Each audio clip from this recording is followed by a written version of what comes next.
Chaves! Chaves! Vamos! Tem o jogo do Brasil, vamos assistir! Vamos assistir, Chaves! Agora! Toma o teu gorro! Vamos embora! Pega na mão! Agora, seu Madruga e o Chavinho vai começar uma aula pra vocês. O cinismo!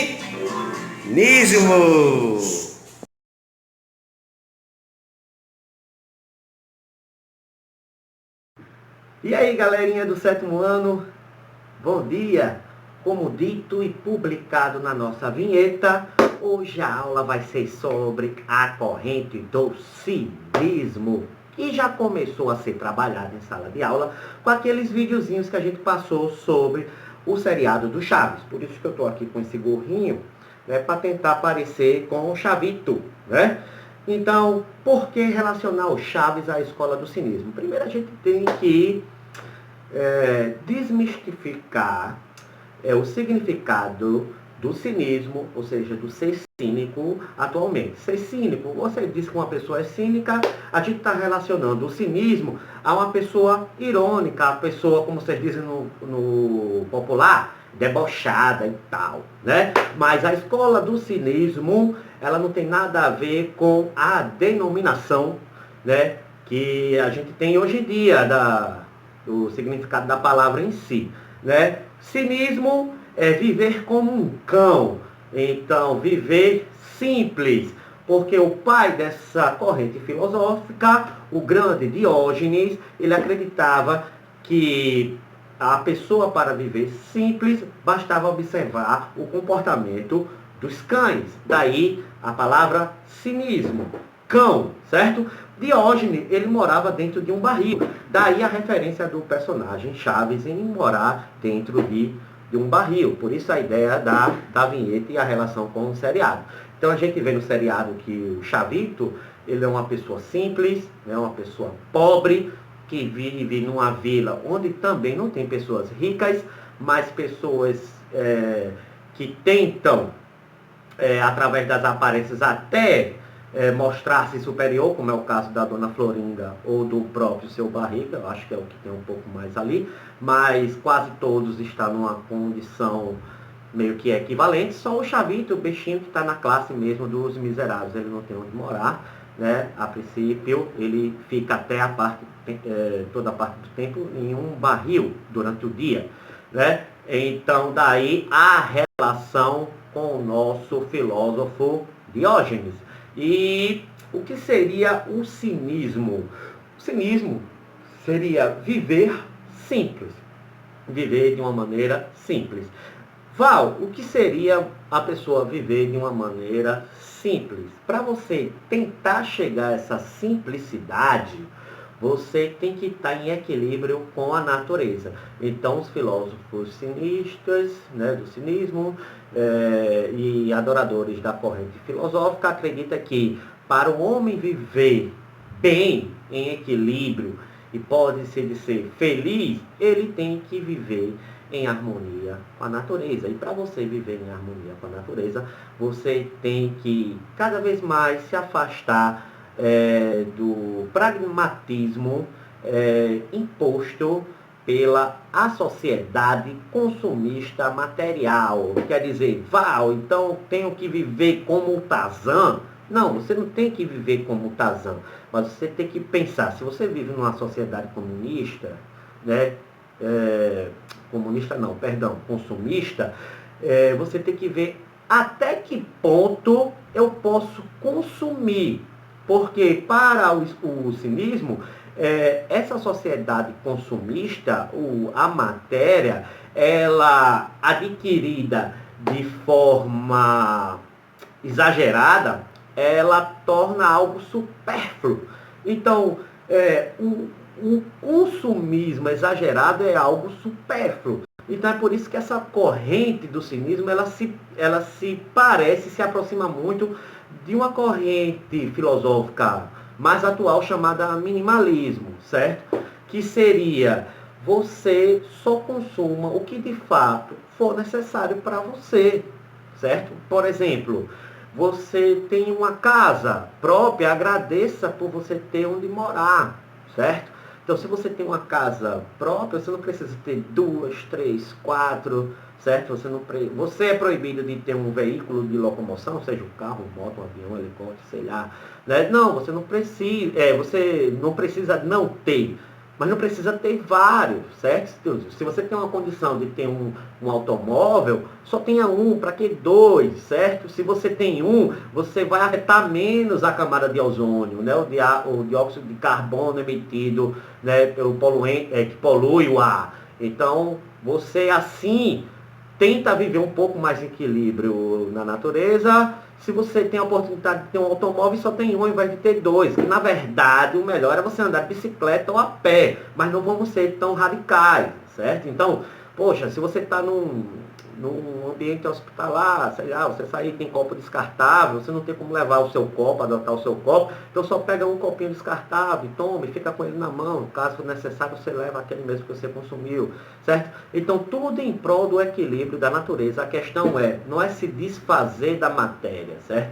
É você pensar o que você pode proporcionar para não destruir tanto a natureza em si, até porque a gente precisa dela para sobreviver, certo?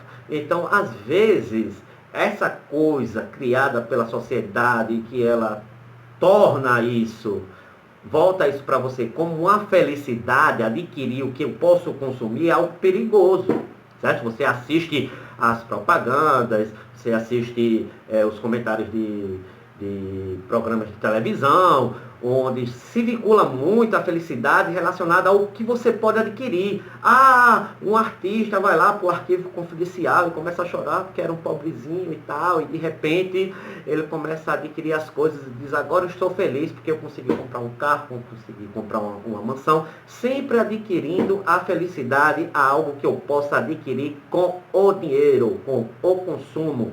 E a felicidade para o cinismo não é isso, é seu estado de espírito. E o seu estado de espírito tem que estar em contato com a natureza, principalmente a natureza. Você tem que deixar a vaidade de lado, o orgulho de lado, a gula de lado, ou seja, os 7 pecados capitais, certo? Para você viver em harmonia. Isso é o que prega a corrente do cinismo, certo? Você viver em paz consigo mesmo. Ou seja, o que seria a felicidade então? Algo que você possa adquirir através do seu trabalho monetário? Não. A felicidade, ela seria o estado de espírito em relação a você e o equilíbrio com a natureza. Ou seja, o que seria a felicidade? Né? É algo passageiro? É algo que vai e volta? É algo permanente? Depende. Né? A felicidade é um estado, é você se sentir. Isso pode voltar. Às vezes até uma coisa ruim, que na hora você pode achar que seja ruim, mas a consequência vai te trazer bons frutos. Né? Tipo, a felicidade, ela pode vir mais na frente. Você pode sentir algo triste hoje, mas que amanhã você vai estar lembrando desse negócio triste e vai dizer, ainda bem que aconteceu aquele negócio triste lá atrás, porque hoje eu sou feliz. Então, nem tudo que acontece de ruim na nossa vida, agora, quer dizer que seja algo de ruim, porque a vida, ela continua. Né? Então, basicamente, a ideia do cinismo principal é essa. Agora, vamos falar do Diógenes e de Epicuro, né? Os principais filósofos do cinismo. Então, o que pregava o nosso grande Diógenes? Ele pregava o seguinte, que para o ser humano ele viver feliz, ele tinha que procurar a sua essência. E o que seria achar a sua essência? Achar a sua essência era você estar em contato direto, certo? Apegado, entrelaçado à natureza, certo? Então, para você se considerar uma pessoa feliz, você tinha que estar em contato com a natureza e ele te dá 3 coisinhas, certo? Eu fiz 6, né? Mas 3, tá? Vamos deixar assim. Então, 3 pilares básicos para você tentar chegar a esse equilíbrio, né? E quais seriam esses 3 pilares? Bem, Diógenes dizia que você tinha, para viver o simples, para você estar de fato em contato com a natureza, achar a sua essência, você precisa só do básico. E o básico para Diógenes é comer, dormir e abrigar-se, certo? Comer é uma necessidade fisiológica do corpo, principal. Dormir também, para o corpo poder descansar. O espírito ele não descansa, mas o corpo precisa de um repouso. Cientistas e pesquisadores acreditam que em média 8 horas por dia. E abrigar-se, porque a gente sente frio, a gente sente calor, a gente pode estar em contato com animais predadores e etc e tal.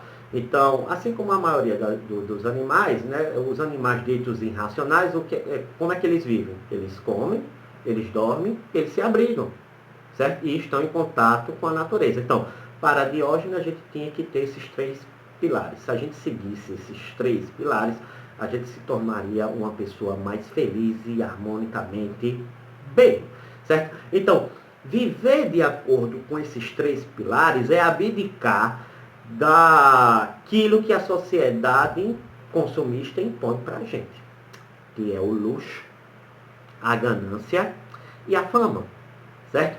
Para você gostar de algo, você não precisa se tornar tão famoso, apesar que seja difícil isso, certo? Porque você proporcionar algo para uma pessoa e se tornar popular por isso, isso não quer dizer que você não tente similar isso a uma vida simples. Por exemplo, a gente tem um grande exemplo, eu particularmente eu admiro muito, que é o ator norte-americano Keanu Reeves. Então, o Keanu Reeves é um ator renomado, isso não tem dúvidas, mas é uma pessoa que tenta viver simples da melhor maneira possível, né? Você não vai ver nas redes sociais o ator andando em metrôs, lanchando em praça. Então, ele, apesar da fama, né, ele tenta viver uma vida comum, né? Isso é mais ou menos o que o nosso grande filósofo Diógenes pregava. E Epicuro, o que é que Epicuro pregava? Então, Val, e o que Epicuro vem dizer? Né? Epicuro é outro filósofo da corrente do cinismo, que um pouco afastado da cidade de Atenas tinha um jardim abandonado e lá ele criou uma escola. E por ser um jardim, ele chamou de Escola do Jardim. E aí ele vem dizer o seguinte: poxa, um pouco parecido e semelhante com a ideia de Diógenes, mas com algo também mais interessante. Ele vem dizer o seguinte: como a gente vai conseguir a felicidade? Né? Aí ele vai dizer: quando o ser humano ele estiver bem, saudável, das dores do corpo e da alma. Então você tem que procurar um ponto de equilíbrio entre o seu corpo e a alma, certo? Val, como é que eu faço isso? Eu faço isso escolhendo os prazeres que a vida pode me proporcionar. E ele dividiu esses prazeres em 3. Ele chamou de prazeres naturais e necessários, prazeres naturais e não necessários e prazeres não naturais. O que seriam os prazeres naturais e necessários? As necessidades básicas da gente, como comer, beber e vestir-se. Então, Epicuro vai dizer que se a gente segue uma vida com base nos prazeres naturais e necessários, comer, vestir e beber-se, que é o que Diógenes também falou, a gente consegue o equilíbrio harmônico entre o corpo e o espírito. Mas aí há outros 2 prazeres. Quais seriam esses outros 2? Os prazeres naturais e não necessários. Quais seriam esses prazeres naturais e não necessários? Eu preciso me vestir. Não é um prazer natural e necessário? Mas a partir do momento que eu escolho o que vestir, tipo roupa chique, aí deixa de ser o prazer natural e necessário para ser um prazer natural e não necessário. Vestir é necessário, agora escolher o que vestir torna-se não necessário. Por exemplo, eu estou com esta blusa, é um prazer necessário. Ah, mas eu quero uma bem mais cara que eu não possa comprar. Já é um prazer não necessário. Eu já estou vestido, não há necessidade de eu gastar rios de dinheiro com uma outra blusa que vai fazer a mesma função que essa. É tipo isso. certo? Então, um prazer natural e não necessário é você colocar a vaidade por cima da necessidade. E há o prazer não natural, certo? O prazer não natural é a fama, é a honra, é a riqueza. Esse prazer não natural e esse prazer natural, mas não necessário, pode levar o homem a ter dor no corpo e no espírito, na alma. Como assim, Val? Vamos lá, vou dar um exemplo. Comer é um prazer natural e necessário. Mas se eu comer demais, já é um prazer natural não necessário, porque eu só preciso comer o que me satisfaz. Se eu comer demais, vai me dar um problema, vai me dar uma dor de barriga, por exemplo. Então, tá vendo? Eu já fugi do prazer natural e necessário por ter comido demais, afetou o meu corpo. Se ligou? Agora, o prazer não natural, como é que pode danificar o seu corpo e a sua alma? Você consegue riqueza, riqueza, riqueza, riqueza, fama, fama, fama, e aquela vida natural e tranquila que você tinha, você não vai ter mais. Você não vai ter mais uma vida social tranquila, porque você não soube controlar a sua fama. Então, um prazer natural pode também ser algo ruim para o seu corpo e para a sua alma. Era isso que Epicuro falava. Demais a ideia desses caras, né? Eu adoro. É difícil numa sociedade consumista que a gente está inserido viver desse jeito, né? Viver de um jeito dos cinistas é difícil, mas não é impossível. Obrigado, minha gente. Foi muito gratificante ter gravado essa videoaula e continuamos mais na frente. Grande abraço!